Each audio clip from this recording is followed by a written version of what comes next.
72-70, Duke, 10 seconds to go. Got to cut and run through the ball, and who better than this guy? Get it into Boozer, back for Sarr, ahead, Boozer, that ball deflected and stolen by Mullins. Caravan, 2 seconds, Mullins tosses it up. Oh! It's good! With point three, UConn goes in front. Utterly impossible. The following is a presentation of Hobson Media. Woohoo! All right, what's up? Not really an opening statement guy, but I will open with this statement. I'm fired up to be here. This is Church Pew Sports, where we connect sports to life and faith. Could you repeat that first part? Take a knee. Absolutely glorious. Lend an ear. I believe it's going to be for the best. Then get ready to laugh, listen, and learn. How about you announce that you're getting better? No matter your team, your favorite sport. Bowling. Bowling's insane. Bowling is crazy time. We cover it all here on Church Pew Sports. And we want to pump you up. Gentlemen, start your engines, brothers. We do want to pump you up. We want to pump you up. We're going to talk basketball. We're going to talk baseball. We're going to talk all sorts of things tonight as we gather together in this connection of sports to life and faith in a place that we call Church Pew Sports. So glad that you're all with us. Bill Hobson here, joined as always by Pastor Paul Miller. And Paul, tonight we get to welcome back our long-lost son by the name of Scott. How good to have Scott Holmgren back in the fold with us. It's been a while. He's our baseball insider. But here at the very beginning of the show, Paul, one of the things I have admired about you for a lot of years is your care for the younger generation, especially for those who are students, young adults, and involved in ministry in those ways. And based on the highlight that I played to open the show today, I think there's a young man that we need to look into and do kind of a wellness check on him by the name of Josh Gilmer. And Paul, as I bring Josh into the program, what's your biggest concern for him and your message to him? Well, yeah, Josh, I'm really sorry that Duke lost. How did that come out, Bill? That was not sincere. That is not sincere at all. I'm really sorry that John Shire got out coached. I'm really sorry that Duke didn't perform in the clutch. I'm really sorry that Duke didn't make the Final Four because I had them going to the national championship game. That is actually sincere. Yeah. Bill, you know, the guys that orbit in this around this podcast, man, there's not a lot of Duke fans. So Josh, when Bill said you were coming on, I'm like, I'm proud of you. Yep. Yep. I'm wondering how you reacted in those closing minutes when things kind of unraveled in a really bizarre kind of non-Duke kind of way. Yep. So that's kind of my take. Josh is in the vehicle. The floor is yours. We're doing our wellness check. It's a few days later. How are you? First thing I'm going to say, I think you might need to work on your sincerity a little bit, because I think that considering the state of mind I find myself in, that I would be willing to sacrifice my time and well-being to rehash all of this. Okay. And this is how I get treated immediately upon arrival. Yeah. Something to consider. That's fair. But in terms of how I'm doing, Monday morning, long morning, stayed in bed a lot longer than I should have. I'm currently at the Duke Divinity School, and I'm doing a program on theology and medicine, and I am taking a class on suffering. And I think this is the epitome of that. I don't think we've actually talked about something as significant as this. I think I've learned that these past 5 years at Duke, following Duke basketball has been a spiritual exercise in the endurance of suffering. So, I don't think I will be watching or following the rest of the tournament. I had to take a day to turn off all of my ESPN notifications, not go on my phone, anything of the sort, because it seemed like it was just, pestering me everywhere I turned. So, yeah, it's been a difficult time. I was in first place in our bracket group, in all my bracket groups, of course, until that fateful moment, in which is no longer looking as bright. But alas, here we find ourselves, pressing on to another day, and I think I have to root against Michigan. What? Because I think that it would just bring me too much pain. I know I'm probably not supposed to say that, but I think I can't even do that at this moment, because there would be a little bit of I turned my back on Michigan to be at Duke, and Duke brought me all this pain. But but Michigan would have brought me this much joy. Not to mention I'll have to hear it from my dad and my brother, and that's obviously not the best either. So I think I will be an Arizona or an Illinois fan for the next week. Okay, so Paul and Scott, you're both equipped in counseling mindsets and ministerial mindsets. When you hear this despondent tone in Josh's voice days later, Scott, what's your thought as a professional, maybe just by way of concern for young Josh, who's talking about taking a class in suffering and then having this lab exam delivered right to him as if it was scripted?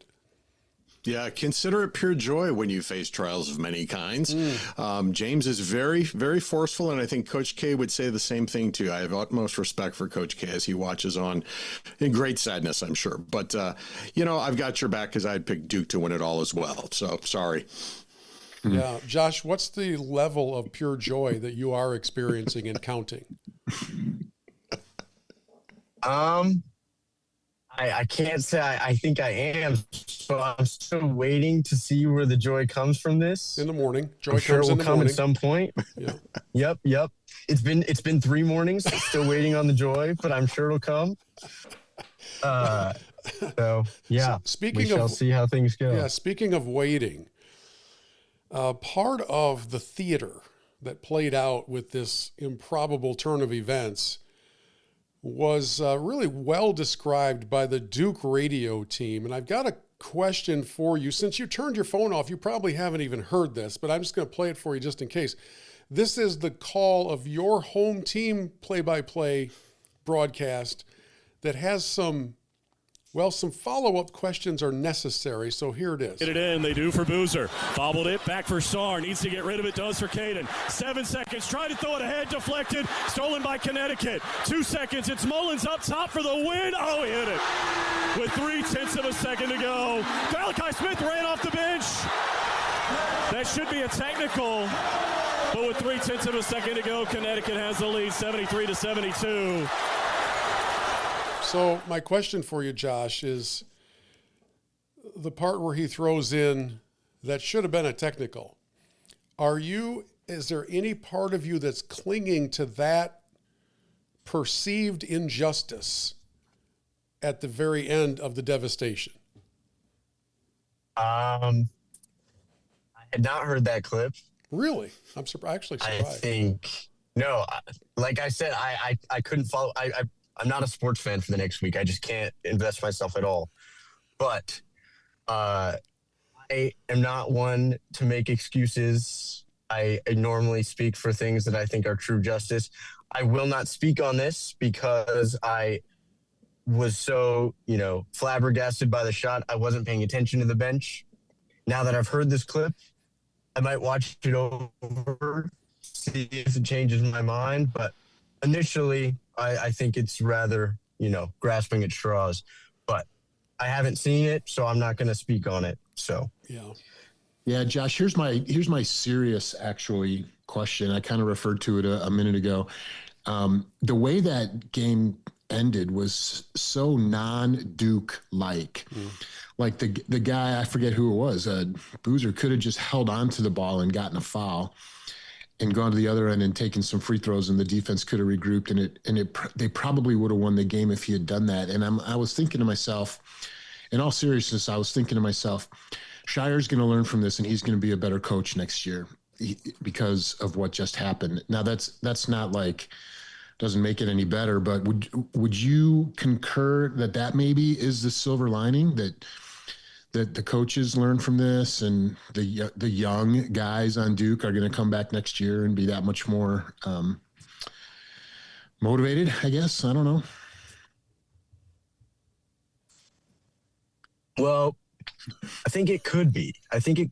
But my initial reaction is, I don't know how much Duke basketball you followed, but this year we were 6-0 in games when we were down more than 10. But all 3 of our losses, we were winning by more than 15. Oh, interesting. So, okay, the Texas Tech game, the UNC game, and that game, we were winning by more than 15 in the second half in all 3 of those games. So you factor those 2 losses before this one this season, and you factor in last year when we were up 14 against Houston in the last 8 minutes of that game. There's been several opportunities for this growth, and yet it seems to happen. With that being said, I'm very confident in John Shire. I actually initially was not, but I think that as time's gone on, I've become more favorable towards him. I don't know how much of this is a characteristic of him versus just the inherent nature that comes with having a young team. So to your second point, my other concern is I don't know how many people will be staying. I don't know how much of our team will be freshmen again. The last 2 years, we've had 3 freshmen starting, 4 freshmen starting. So there's only so much growth you can have when you are in a one-and-done situation year in and year out. Yeah. So, Josh, time will tell. Did the fact that they still had a timeout left at that moment do anything to your confidence in Coach Shire? Because that, as egregious as the decisions were by young Mr. Boozer not to just hold the ball or just throw it to the rafters and wait for the clock to run out, all of that stuff, as soon as they saw him in trouble, I would have expected the bench to just start screaming for a timeout to kind of collect it, and they didn't. They just ate it. Yeah, I don't know. I think my initial thought is that calling a timeout in that situation, you have to worry about inbounding the ball, which brings with it its own risks. 99 times out of 100, you're going to intuitively know to just hold on to the ball and take the shots.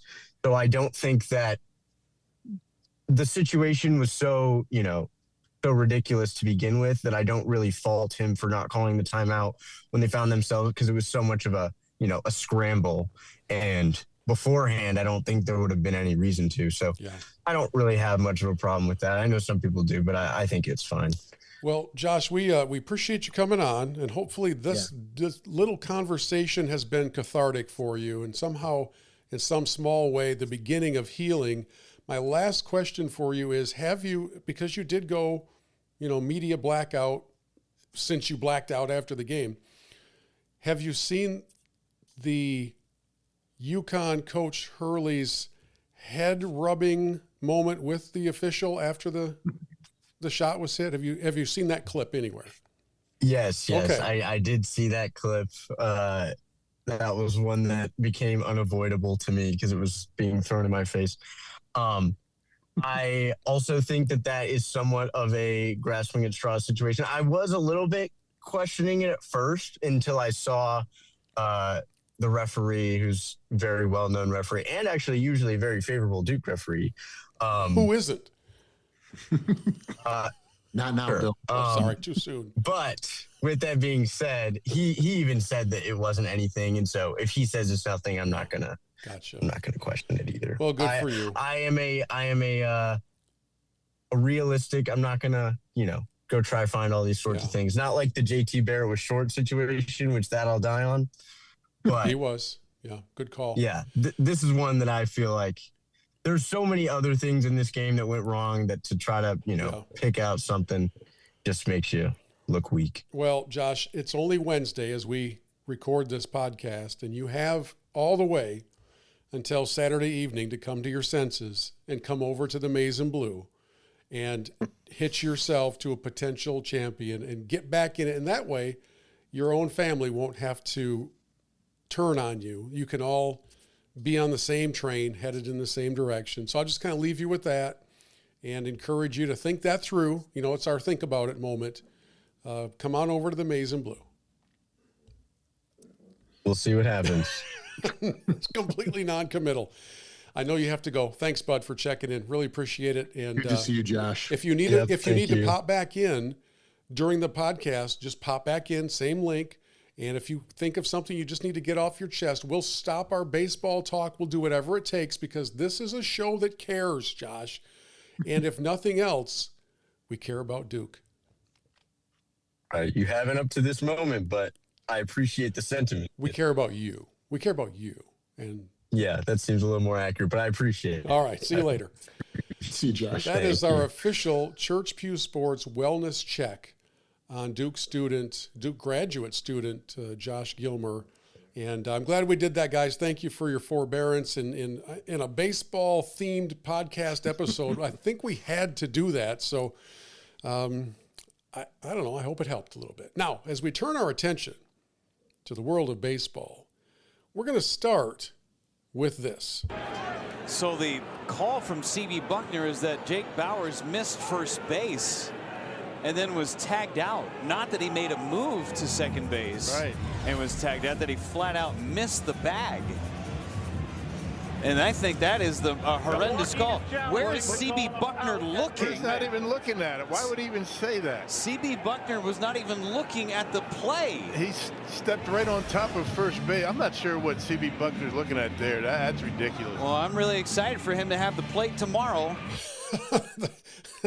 Welcome to baseball, friends. It's a whole new world. Scott Holmgren joins us, and we'll start with ABS and the I think rather entertaining changes that it's making to the game. But Scott, you're the baseball purist among the three of us here. What's your early observation after a week of correcting umpires? Well, I think it's fantastic. I absolutely love ABS and everything it brings to the game. And Angel Hernandez is heaving a big sigh of relief that he's no longer in baseball. That's for sure. Yes. Now there's a new guy in town, Mr. C.B. Buckner. But I'll tell you what, he's just one of many. I can't imagine being an umpire nowadays, having to look over your shoulder repeatedly, sometimes in the same at bat. But it has brought so much excitement, I think, to the game. Just fans in the stadium seeing that. You know, it used to be the thing in tennis, you know, a line shot and everybody pauses and had to look up at the screen. They could tell whether it was in or out. And now you're getting that with baseball. And like I've complained for years, right, that little K zone that they put on the screen where all of us watching at home know exactly whether it's a ball or a strike, and the guy calling it can't. Well, now the players get a chance to say something about that. It's been awesome. I've loved it. Yeah, I agree with you, Scott. It's made the game much more interesting for me because now there's I don't know all the nuances of how it works. Like I'd probably need you to explain this is how many challenges you get in a game and all that other kind of stuff. I guess my question is, how long do you think it will continue to be like when I turn on SportsCenter that the highlights are all around overturned ABS calls as opposed to like a home run or a great catch or something like that? How long does that continue to be the case? Well, I think it's going to sort of taper off until, and this is the big question I have, when do we get an ABS walk-off? We had one today. Game ends on it. Well, was there one today? Yes, there was one today. There was a ball 4 called. I can't remember the teams. And it was the bottom of the ninth, and it was challenged, and it was strike 3. And it was overturned. So we did have it, yeah.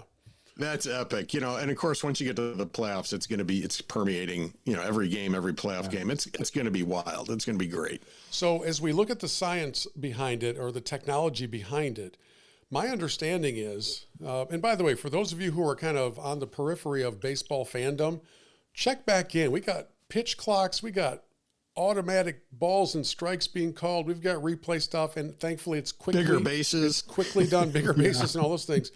So the pace is better, and there's a little more entertainment factor to it. But my understanding is that in spring training, every player at the major league level had to go in for a measurement without spikes on, without a hat on, And they had to sort of get in, I guess, a partial crouch or something like that, so that for each batter, a prescribed strike zone could be formulated and used wherever it is that they go to play. And there's been a little bit of consternation about the accuracy by an inch or so here or there, and I'm guessing those adjustments will come at some point. But from the player's standpoint, Scott, what is the current regulation? You know, I see guys go tap, because the signal is to tap your head. It's a strange signal, but that's what it is, and I can't wait till we use that in other parts of life, but that's currently to tap your head. People be in church during Sunday sermons going like this. I don't agree with that point. Run that one back. Just beating themselves silly. But right now, how many challenges do you get? Do they continue to replenish as long as you're correct? How does it work?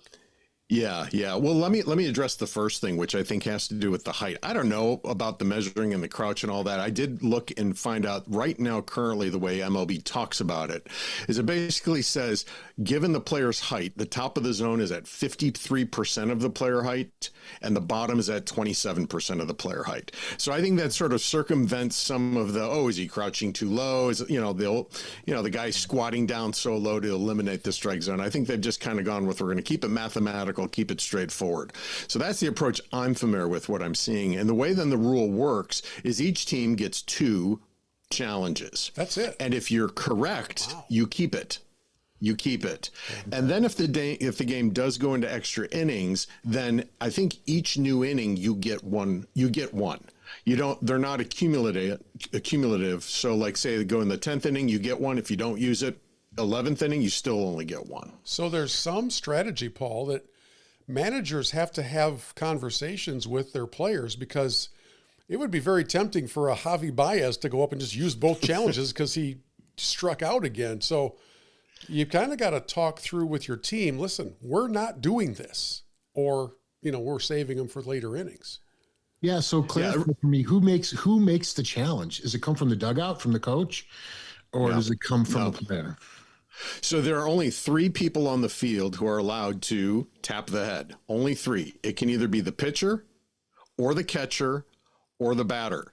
And there can be no assistance from anywhere else, the dugout or anywhere. In fact, I can't remember if it was a spring training game or maybe like the first 2 days of the season, where the base runner on second was like jumping around trying to tell the batter, hey, challenge.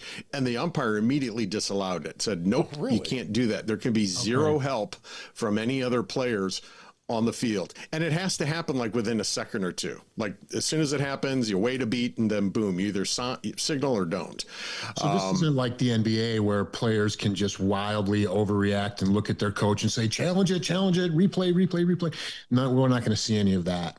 No, it's going to be in the moment, and it's going to be those guys. And what's really interesting is statistically, even in the first week, so far, catchers have overturned 59% of challenges. So catchers are by far the people in the best position to gauge whether it's actually a ball or a strike. Okay. Batters are at about 49%. So they're performing a little bit less.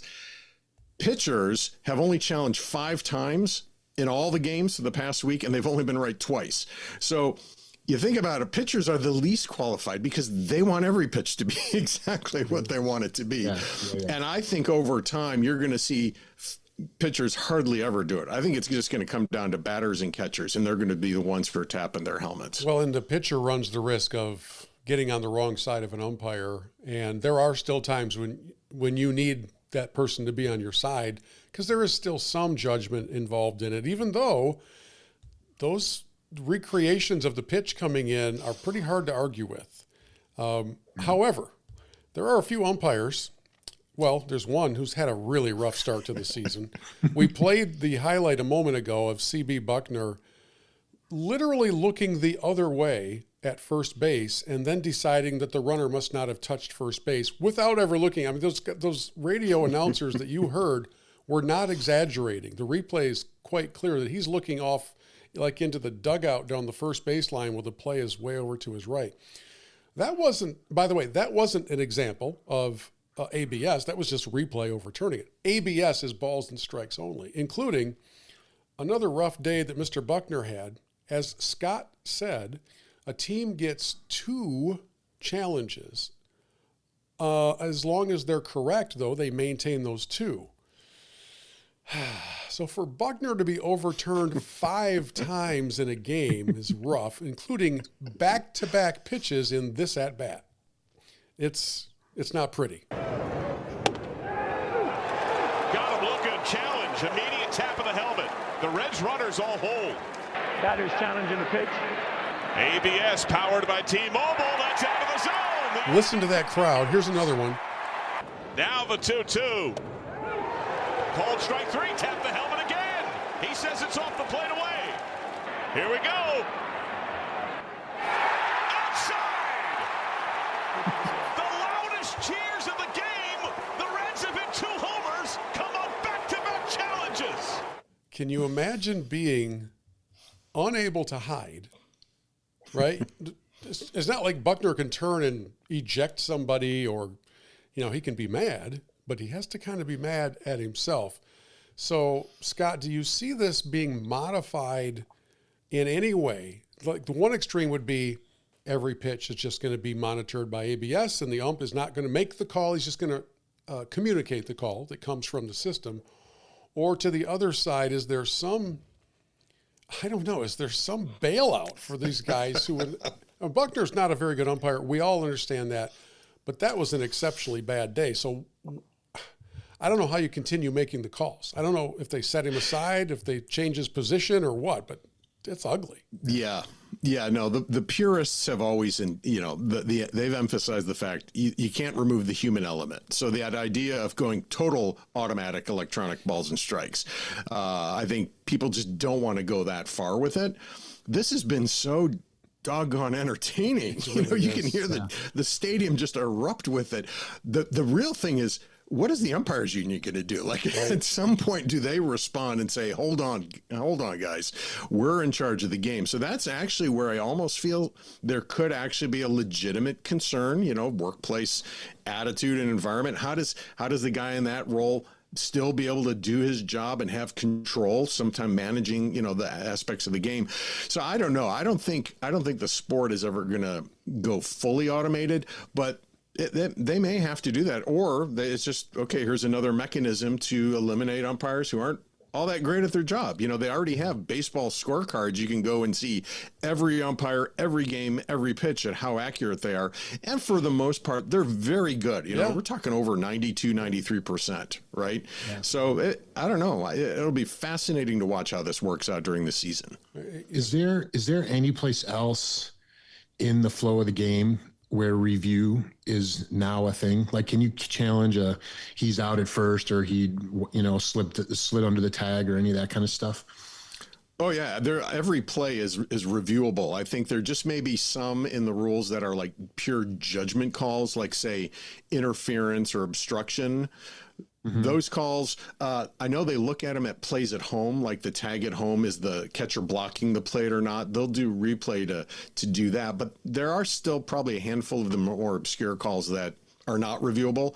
But for the most part, I've seen most controversial plays actually do come under that category, and they'll challenge it, and then you get it right. That's the most satisfying thing as a fan, is finally we're getting the calls right. Right? That's the worst thing. No more Dinkingers and no more horrible, unfortunate situations like we've seen in the past. There is a little data point that has kind of gone by unnoticed. In the last couple of days, there was a study that the company that makes the ABS system, and I cannot remember what it's called, but it's not a household name anyway, but they came out and said that their system has a plus-minus tolerance of something like 2 to 3/10 of an inch, okay?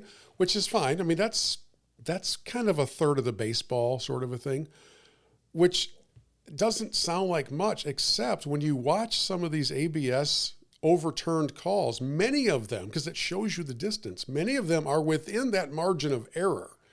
And so part of me has a soft spot for some of these umpires who are like, dude, it's 0.2 of an inch at 97 miles an hour. And how am I supposed to know that part? So I kind of feel bad for them in that regard. It makes me wonder if they will somehow tweak the tolerances of this system to soften the rigid edges. Well, I think the other part of it is by only allowing 2 challenges, right?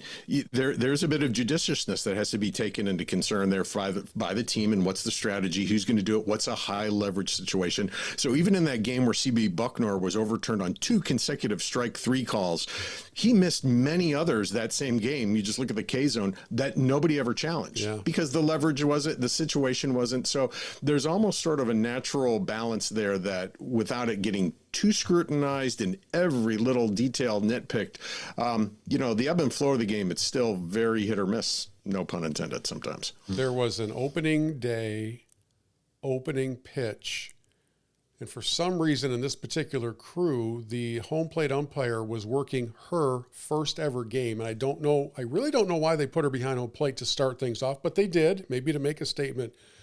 And the pitch was exactly down the middle. It could not have been. It was as down the middle as the runner's foot was on first base in the example we played earlier.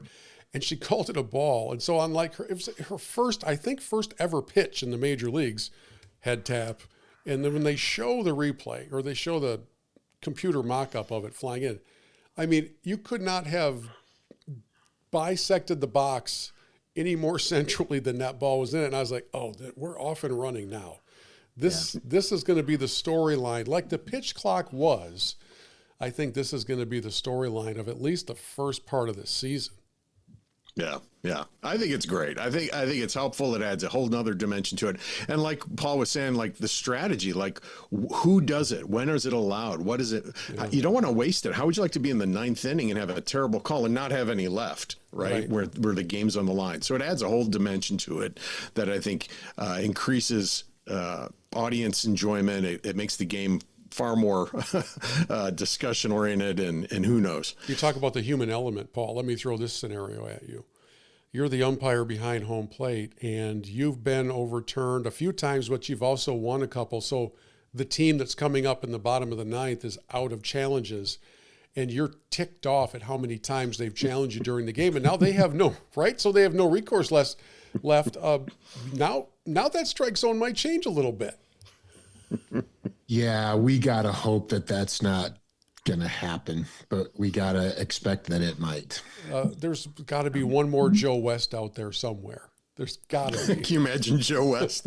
No, I cannot. That's crazy. All right, Scott, wow. How long into a season before we kind of know if a team is really good or not very good? What's your barometer and your calendar matchup like? Sparky Anderson used to say after 40 games, that didn't hurt when they were 35-5. What's yours?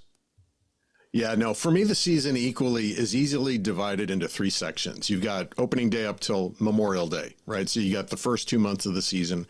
Then you got the middle of the season, June and July, up until the trade deadline, which is August 3rd this year. It's like a week later. And then after that, you got the pennant stretch. So for me, it's really all about by Memorial Day, you've got 2 full months in, you've probably got 50, 60 games or so. That's more than enough of a sample size to really begin to see the data points for guys to work out some of the spring cobwebs that they've had. And, the pitchers have sort of been able to build up to where they're almost at a point where, they're full strength and not too concerned about injury. So I like to give the first two months. That's plenty of time to get a good sense of how the team's doing, where the holes are, where do they need some help, who's underperforming, who's overperforming. And then that's why, for me, the middle 2 months are the most crucial of any baseball season, because I think that's where ultimately the decision has to be made, because then the trade deadline is then you pull the trigger to do something about it or not. And so those games in June and July for me are probably the ones I try to pay the most attention to. They're not the most exciting games. That's the slog of the marathon, where the games you're playing some opponent, not even your own division, and neither team's really good. Who pays attention to that? It's at that point every game matters, because those are the games you wish you would have won when it's September. Yeah, that makes sense. Yeah. Okay. So here's my question for you, Scott. I've been wanting to ask you this. I was a huge baseball fan during the World Baseball Classic. I watched every minute, every inning of every game that I could, and I loved it. It was super good for fun. you. It was great. Yeah. And then the baseball season started, and I was like, oh, it was opening day. I haven't watched any baseball since the season started. What are the storylines? Like, is the WB World Baseball Classic hangover gone for everybody? or am I just, it might be just that I was traveling a lot and I was super busy these last week or so, which has been true, but what are the storylines to look for that's like going to keep me hooked in this year? What teams, what things are going to make me want to stay tuned in? Yeah, let me say two things. I want to say one thing about the WBC because it was fantastic. I loved it, the enthusiasm. For me, it helps fill in spring training, which is a little slow and your starters aren't playing anyways. And it really brings a nice kickoff to initiate the season, right? So I love that. It really gets everybody revved up for the game. But for somebody who's coming down off of that, so for you, Paul, I would have to encourage you, if you're not a huge baseball fan, and baseball is such a regional sport, right? It is your hometown. Pick a team. And it doesn't even have to be wherever you're at. It could just be the team maybe it was your dad rooted for or a good friend of yours roots for. Pick one team and get to know them, get to know all the players, all of what they do, and then spend time watching those games with someone else who also enjoys it. You know, because baseball is such a slow game in terms of there's time in between every single pitch. That's the time where you can talk with one another, ask questions, engage. That's why, you know, sitting at a ballpark is so much fun because there's so much social interaction going on there. Something's not happening every single second. So that would be my encouragement to you. Pick a team and find a buddy to watch games with, and I think you'll love it a lot more. But in terms of the season, the storylines, I think really are, we talked about the first one, ABS has changed the game so drastically. It gives a lot more reasons to watch, a lot of other ways to get excited about it. For me personally, I think I would say there's three things I'm paying attention to. Number one, the size, the limits. Cy is and Cy Young. What are Paul Skeens and Tarek Skubal going to do? You got two of the best pitchers who both pitched in the WBC, very limited, mind you. But what is their season's going to look like? One is stuck in Pittsburgh, you know, with an underperforming team. You feel bad for the guy kind of in the way we used to feel bad for Mike Trout, right? Is he ever going to make the postseason? Are they ever going to put any other players around him to play well? He's phenomenal, even though he did get roughed up pretty badly on opening day.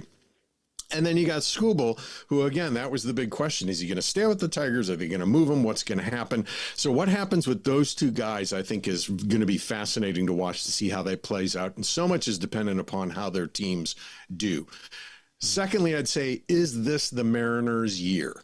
The Seattle Mariners are the only team that have never been to the World Series, ever. And it's like, this is their year. They came so close last year in the ALCS against Toronto. They've got, the Cal Raleigh, big dumper, hitting home runs left and right. They brought in Brandon Donovan from the Cardinals, who's probably one of the best signings to help a team, bolster itself. They've got a phenomenal pitching staff. I'd love to see Seattle finally get to the World Series this year. And for once, the Astros aren't really going to challenge them, I don't think. And then thirdly is, number three, will there be a three-peat? Dodgers have won 2 World Series in a row. Will they do a third? It is so hard to do, unless you're the Yankees from days long ago. We haven't seen this sort of dominance in such a long time.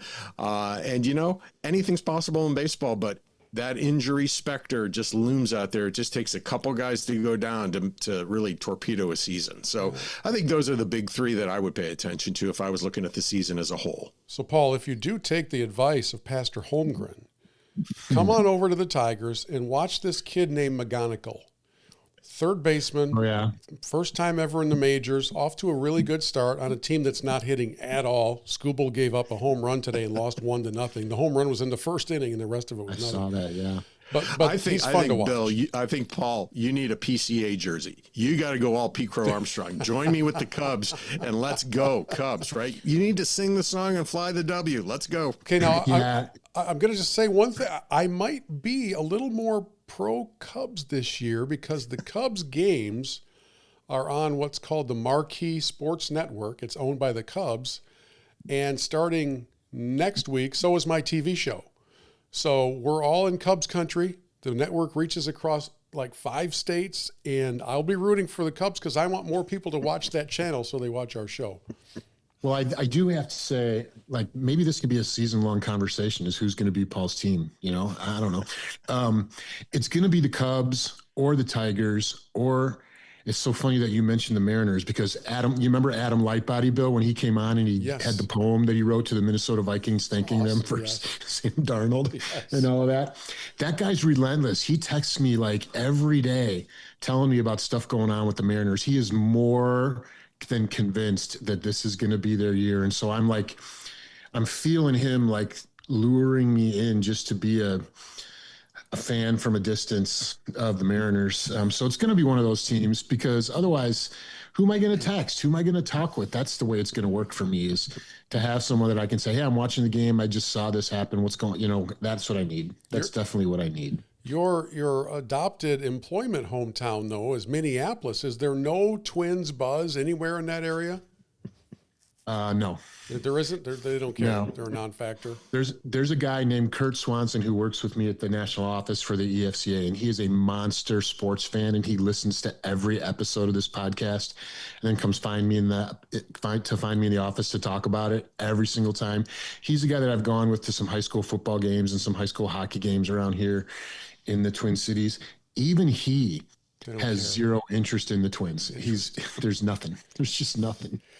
So, Scott, last baseball question that I have for you, because there's a lot of talk about labor strife and that kind of thing, is, as far as I can tell, there's a really good likelihood that at the end of this season, if they get all the way to the end, then there's a lockout coming.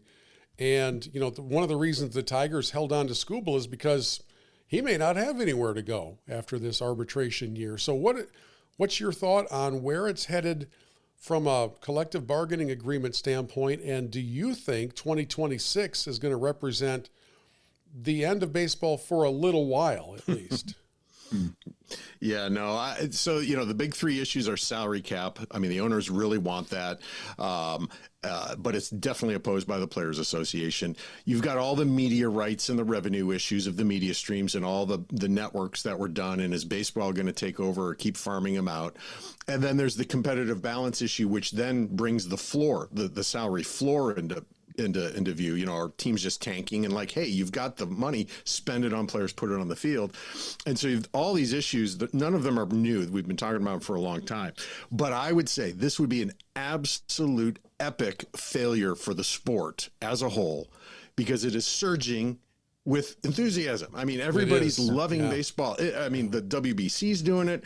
The last year's World Series was incredible. You've got more people are attending baseball games than ever before. People are watching because of replay now, and the pitch clock speeds it up, and you got the ABS.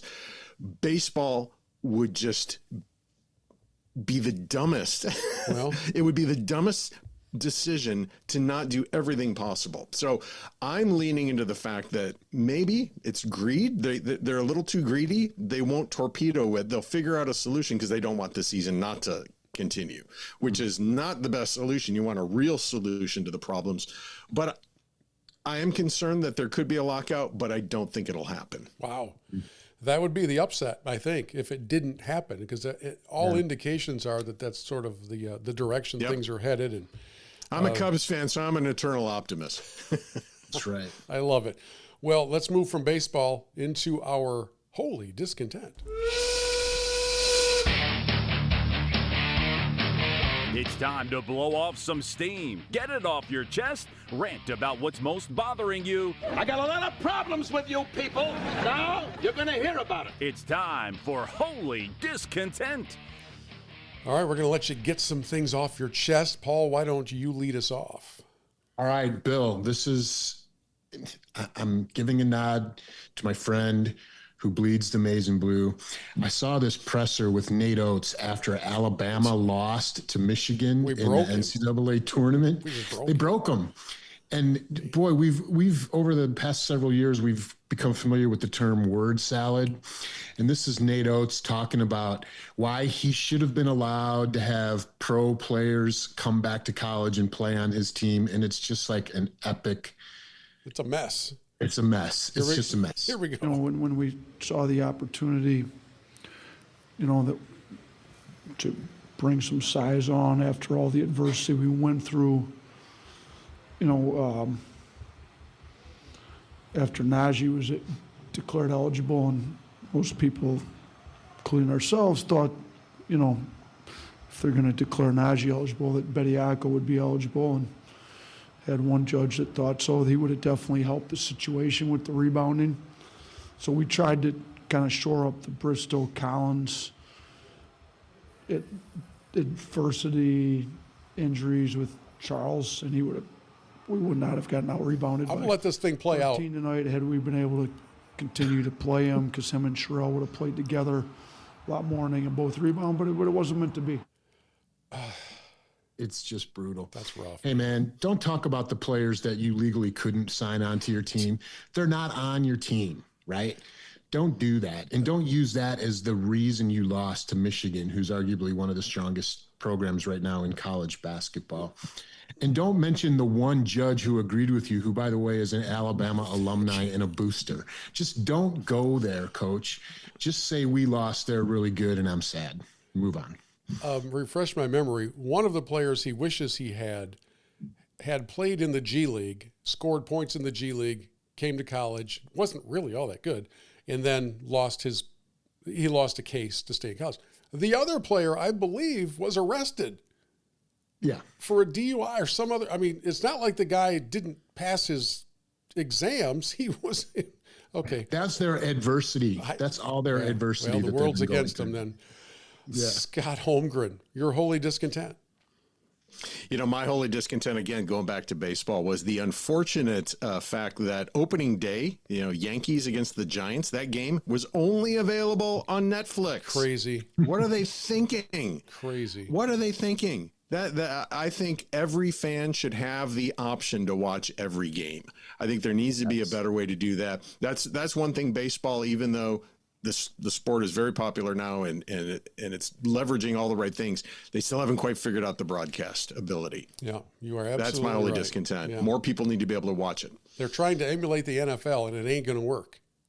So my holy discontent is it's a kind of a folding two into one. The Chicago Bulls just released Jaden Ivey, former Detroit Piston, went to the Bulls. Didn't really play much for him, wasn't really playing all that well, but he was on the roster. And then he was driving, or he was somewhere doing an Instagram live commentary, and he was openly sharing his faith, but also had some complaining words about the Pride nights because the Bulls are taking part in them. And he just said, I don't really want to take part in celebrating unrighteousness. And then the next day, he was cut from the team. And maybe there are other reasons. Maybe he wasn't practicing well. Maybe, I don't know. But the timing is brutal in that it truly appears as if he was cut because he expressed his opinion about the Pride nights and how they do not align with his faith.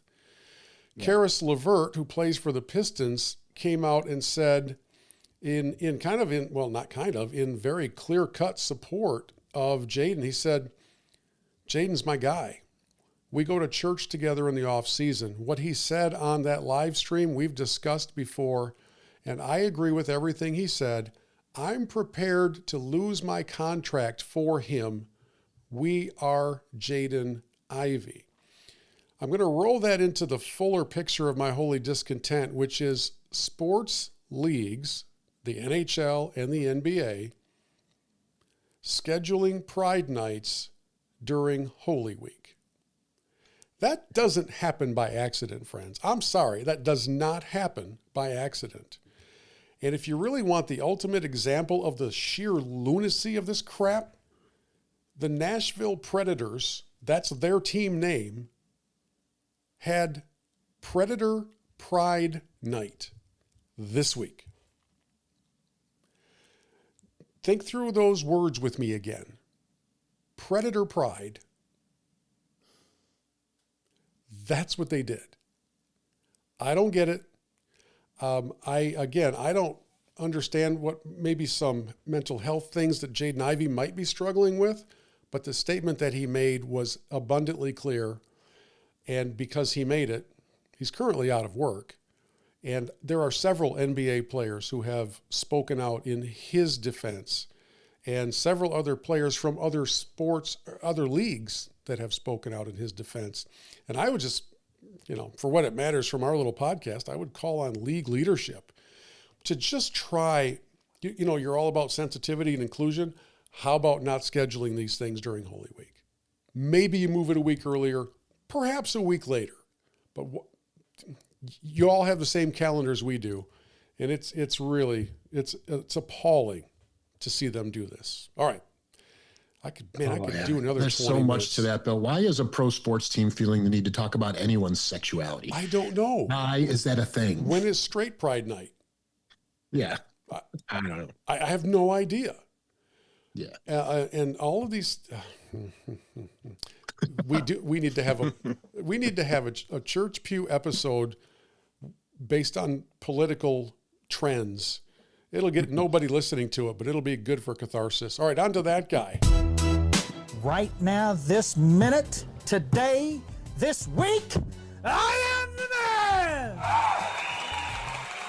All right, the opposite of the holy discontent. This is the things we like to see. People doing well. Paul, why don't you lead us off? Yeah, I want to lead out because this is a natural response to your holy discontent, Bill.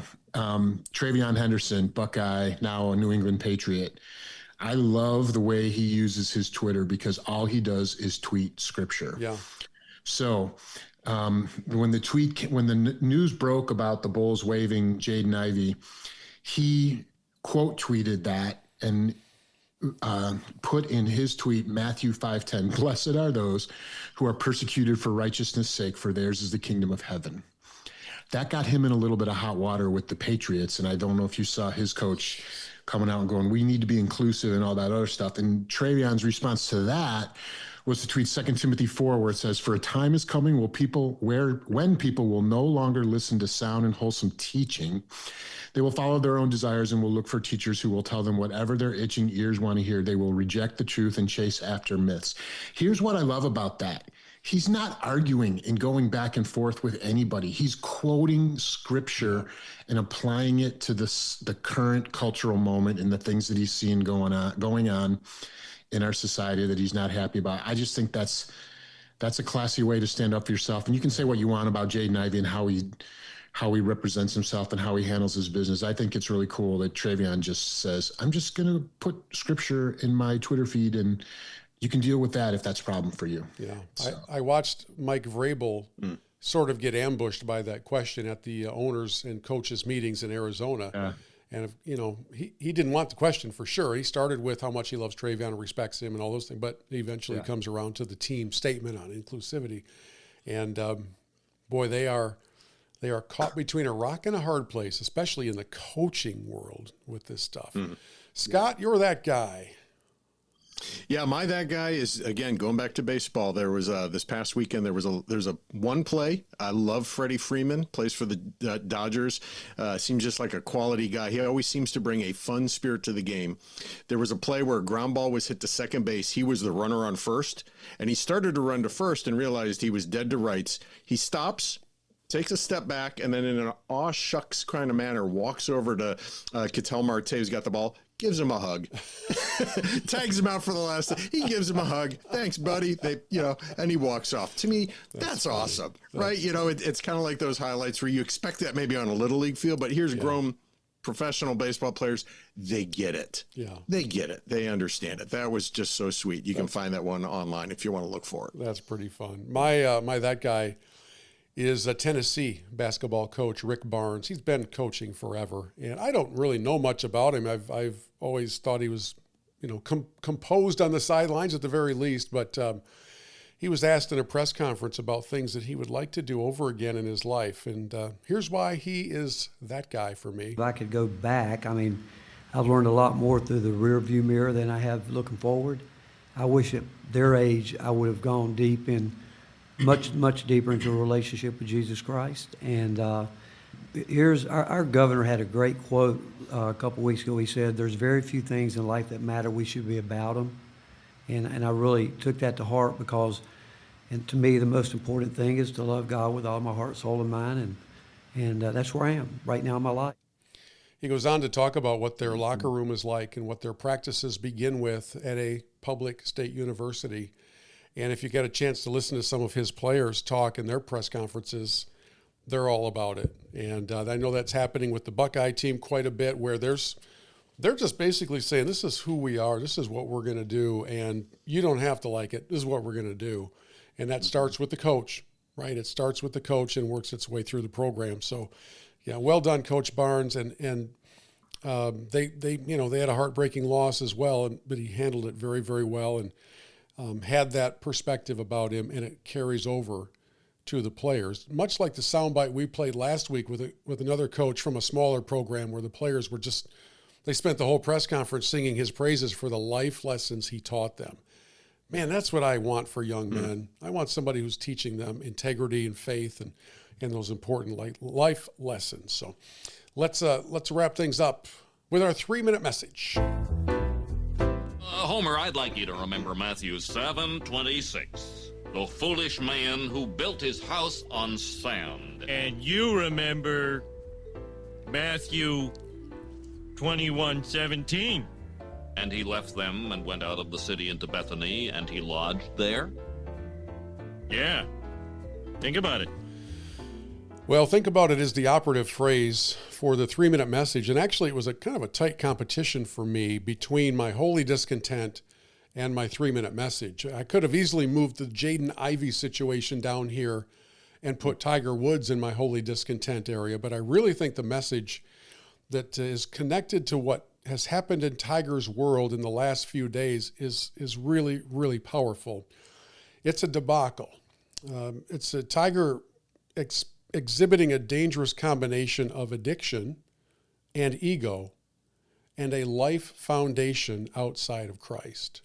So for those of you who aren't really diving into the world of golf very much, and here it is the week before the Masters, Tiger has now in his life had 4 driving under the influence citations. In 3 of those occasions, he's wrecked vehicles. And this last one, just on last Friday afternoon, he rolled over his vehicle after driving out of control into the back of a landscaping or some sort of a truck, a work truck trailer in a residential neighborhood. Tiger then told the officers that he had been distracted by looking down at his phone and changing the radio. Here in a cleaned up edit that I put together is Jim Rome's thoughts on those excuses. Either the phone and or the radio really have it in for this guy, or he's lying his ass off to authorities. Either he's lying his ass off to authorities, or he's just one of the dumber, sloppier drivers ever. Or both. As always, yes. Loose pills found in his pocket, and he's trying to say that he was just distracted by the phone. I mean, dude, get a grip already. Get a grip. No wonder your friends are leaking to the media that you need to get real and grow up and look in the mirror and realize that you're 50. Tiger could have easily hurt somebody else. He easily could have killed himself. And this is a repeated behavior, right? So that's why I talk about the addiction. He has all of the money in the world to hire somebody to drive him around. He is on the record as saying he won't do that because he needs his privacy. This dangerous combination of addiction and ego is not exclusive to Tiger Woods. He is simply the highest profile example of this. And here we are in Holy Week. And from a golf guy, media guy's perspective, it's tiring because we just run this cycle over and over again with Tiger. But from a follower of Christ's perspective, I find it extremely sad that his life doesn't have the foundation in Christ that helps him establish his identity. And so he's turning to whatever he can to deaden the pain, sometimes the physical pain from all the surgeries, totally get that, but also the emotional gaping holes in his life and the spiritual gaping holes in his life. And I'd just like to encourage you all to remember 2 Corinthians 5:15. Therefore, if anyone is in Christ, the new creation has come.